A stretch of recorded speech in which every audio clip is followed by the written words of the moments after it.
Is of doing business ర్యాంకింగ్స్లో ఈసారి రెండు విచిత్రాల గురించి మాట్లాడుకోవాలి.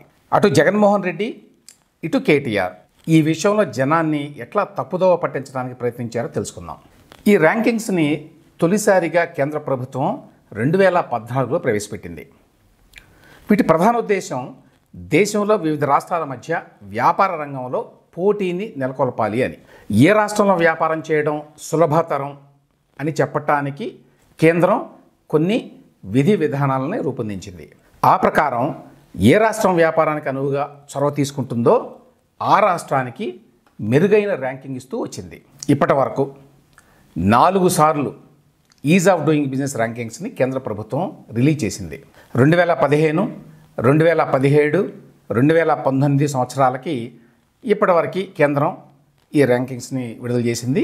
ఇప్పుడు తాజాగా మళ్ళీ కేంద్ర ప్రభుత్వం ఈ ర్యాంకింగ్స్ని ప్రకటించింది 4వసారి. ఇందులో చెప్పుకోవాల్సిన విశేషం ఏంటంటే ఈజ్ ఆఫ్ డూయింగ్ బిజినెస్ ర్యాంకింగ్స్ని కేంద్రం ప్రకటించడం ప్రారంభించిన నాటి నుంచి తెలుగు రాష్ట్రాలు పోటాపోటీగా నిలబడ్డాయి. మొదటి ఏడాది అంటే 2019లో అన్నమాట ఏపీ 2వ స్థానం దక్కించుకుంది. తెలంగాణకి 13వ స్థానం వచ్చింది అప్పట్లో. దీన్ని ప్రెస్టీజియస్గా తీసుకున్నటువంటి కేటీఆర్ ఆ ర్యాంకింగ్స్ మీద బాగా దృష్టి పెట్టారు. దీంతో 2017 నాటికి తెలంగాణ బాగా ఇంప్రూవ్ అయింది.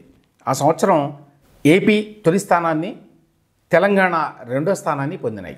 కొత్తగా ఏర్పడ్డ 2 తెలుగు రాష్ట్రాలు బిజినెస్ ర్యాంకింగ్స్లో ఇంత కాంపిటేటివ్గా ఎదగడం జాతీయ స్థాయిలో కూడా గుర్తింపుని తీసుకొని వచ్చింది. ఆ తర్వాత 2019లో ఆంధ్రప్రదేశ్ మళ్ళీ తొలి స్థానాన్ని సాధించింది, టాప్ పొజిషన్. తెలంగాణ 3వ స్థానాన్ని దక్కించుకుంది. ఇప్పుడు తాజాగా ఈజ్ ఆఫ్ డూయింగ్ బిజినెస్ ర్యాంకింగ్స్ని కేంద్ర ప్రభుత్వం రిలీజ్ చేసింది. ఇందులో మళ్ళీ ఆంధ్రప్రదేశ్ 2వ స్థానాన్ని దక్కించుకుంది. అంటే ease of doing business rankings మొదలైనప్పటి నుంచి ఆంధ్రప్రదేశ్ టాప్ ప్లేస్లో ఉంటూ వస్తోంది. 2015లో టాప్ పొజిషన్, 2017లో సెకండ్ పొజిషన్, 2019లో మళ్ళీ టాప్ పొజిషన్, ఇప్పుడు తాజాగా 2వ పొజిషన్ సాధించింది. 2014లో అప్పటి ముఖ్యమంత్రి చంద్రబాబు నాయుడు, అప్పటి ఐటీ శాఖ మంత్రి నారా లోకేష్ చాలా చొరవ తీసుకొని ఈ ర్యాంకింగ్స్ని సాధించడానికి కృషి చేశారు. ఇట్లాంటి గుర్తింపు ఉంటేనే కానీ మరి పారిశ్రామికంగా వెనకబడ్డటువంటి ఆంధ్రప్రదేశ్ అభివృద్ధి చెందిన తమిళనాడు, కర్ణాటక, మహారాష్ట్ర, తెలంగాణ లాంటి రాష్ట్రాలతోటి పోటీ పడలేదు అనేటువంటి భావంతో ఆనాటి టీడీపీ ప్రభుత్వం చాలా కష్టపడింది. కొత్తగా ఏర్పడ్డ రాష్ట్రం అయినా కూడా ఏపీ ఈ ర్యాంకింగ్ సాధించటం చంద్రబాబు నాయుడు నాయకత్వం వల్లనే సాధ్యమైందని చెప్పి ప్రముఖ బిజినెస్ జర్నలిస్టు, చాలామంది వినుంటారు ఆయన పేరు, స్వామినాథన్ అంక్లెజారియా అయ్యారు, పేరున్న ఎకనామిస్ట్ కూడా. అట్లాంటి వాళ్ళు పొగిడారు. తెలంగాణ కూడా ఈ పోటీలో నిలదొక్కుకోవడానికి అంటే 13వ స్థానం నుంచి 2వ స్థానం పొందటానికి కేటీఆర్ చేసిన కృషే కారణం అని చెప్పడానికి సందేహం లేదు. అయితే ఇప్పుడు వచ్చినటువంటి తాజా ర్యాంకుల్లో 2 విశేషాలు ఉన్నాయి. ముందుగా ఏపీ ర్యాంకింగ్లు చూద్దాం. ఏపీకి ఇంతకుముందు చెప్పినట్టు ఇప్పటి వరకు 4 సార్లు is of doing business rankings ప్రకటిస్తే 4 సార్లు టాప్ లేకపోతే 2వ పొజిషన్లో ఉంది. 3వసారి ప్రకటించిన ర్యాంకింగ్స్ 2020లో వచ్చినాయి. ఆ సమయంలో జగన్మోహన్ రెడ్డి సీఎంగా ఉన్నారు. అయినా ఏపీ ఈ ర్యాంకింగ్స్లో టాప్ పొజిషన్ కొట్టింది. దీన్ని వైసీపీ ప్రభుత్వం కూడా అప్పట్లో గొప్పగానే చెప్పుకుంది, వెబ్సైట్స్ నిండా రాసుకున్నారు వాళ్ళు. అయితే ఇక్కడ చెప్పుకోవాల్సిన విషయం ఒకటి ఉంది. జగన్మోహన్ రెడ్డి గతంలో ప్రతిపక్షంలో ఉన్నప్పుడు ఈజ్ ఆఫ్ డూయింగ్ బిజినెస్ ర్యాంకింగ్స్ని ఎగతాళి చేశారు. ఆ ర్యాంకింగ్స్ మీడియా సృష్టే, నిజంగా రాలేదు అన్నట్టుగా మాట్లాడారు. చూడండి ఒకసారి. ఫ్లైట్ దిగడం ఆలస్యం, దిగి రాగానే మళ్ళీ ఈనాడు పేపర్ బ్యానర్ స్టోరీ ఏంటంటే sir is of doing business లో ఆంధ్ర రాష్ట్రానికి నెంబర్ 1 స్థానం వచ్చింది అని చెప్పి మళ్ళా బిల్డప్.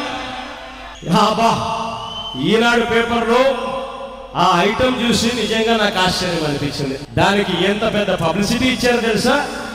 ఆ తర్వాత ఆయన 2019లో సీఎం అయ్యారు. సీఎం అయిన తర్వాత కూడా ఒక పారిశ్రామికవేత్తల సమావేశంలో is of doing business rankings మీద అర్ధరహితమైన కామెంట్స్ చేశారు. అది కూడా వినండి. గతంలో చూసినప్పుడైతే ఆశ్చర్యం కల్పించే మాటలు ఏంటంటే ఈజ్ ఆఫ్ డూయింగ్ బిజినెస్ గురించి గొప్పగా చెప్పుకునేవాళ్ళు. ఆంధ్ర రాష్ట్రం ఈజ్ ఆఫ్ డూయింగ్ బిజినెస్లో టాప్ 1, 2, 3 స్థానంలో మన ఆంధ్ర రాష్ట్రం ఉంది అని చెప్పి. ఈజ్ ఆఫ్ డూయింగ్ బిజినెస్ అంటే ఏమిటో నిజంగా నాకు అర్థం కాల. ఏపీకి ఈ ర్యాంకింగ్స్ రావడాన్ని గొప్పగా చెప్పుకోవడం పోయి జగన్మోహన్ రెడ్డి డీఫేమ్ చేయడానికి ప్రయత్నించారు. కేంద్రం ఇచ్చే ఈ అవార్డుల మీద ఆయన ఇంత అడ్డగోలుగా మాట్లాడితే సీనియర్ అధికారులు కూడా ఆయన వారించలేదు, ఆయనకేమీ చెప్పినట్టుగా లేరు. ఆ తర్వాత కొద్ది నెలలకే 2020 సంవత్సరానికి గాను ఈజ్ ఆఫ్ డూయింగ్ బిజినెస్ ర్యాంకింగ్స్లో ఏపీకి మొదటి ర్యాంక్ వచ్చింది. 2020 సంవత్సరంలో వచ్చింది అది యాక్చువల్గా, 2020 సంవత్సరానికి గాను కాదు.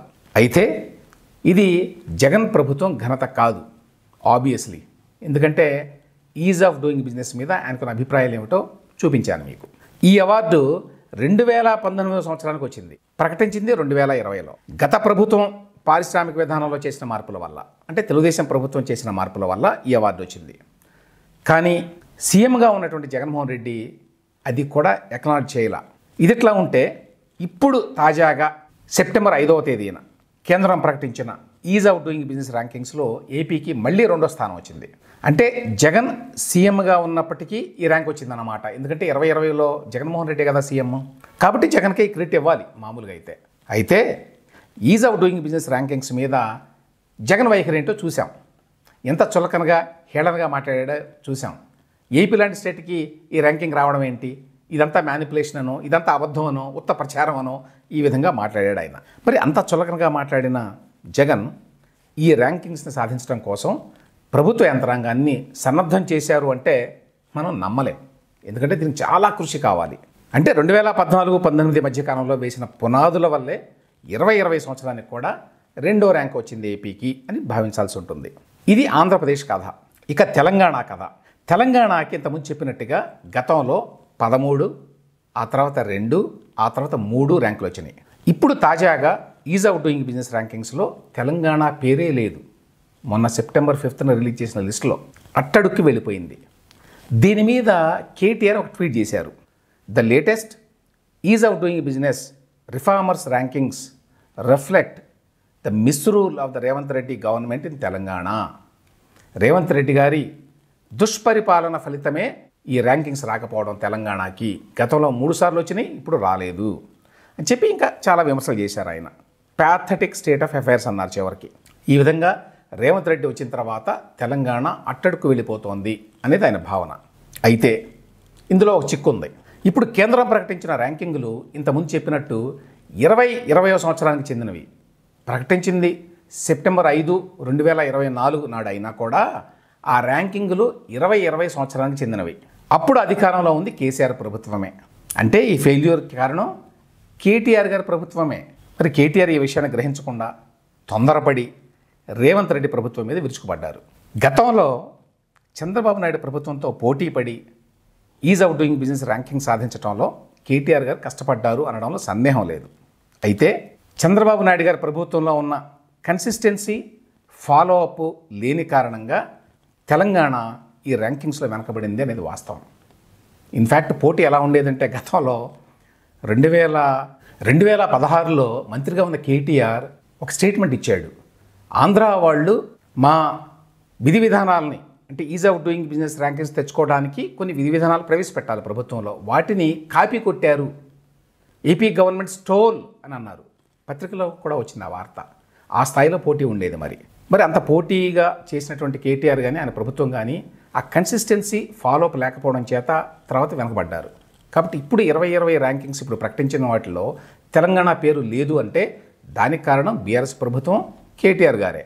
ఏమైనా కూడా అటు జగన్మోహన్ రెడ్డి ఇటు కేటీఆర్ కూడా తమ రాష్ట్రాలు మెరుగ్గా ఉండాలి అని కోరుకోవడం కంటే కూడా తమ రాజకీయానికే ఎక్కువ ప్రాధాన్యం ఇస్తారు అని చెప్పి ఈ ఈజ్ ఆఫ్ డూయింగ్ బిజినెస్ ర్యాంకింగ్స్లో మరొక్కసారి స్పష్టమైంది.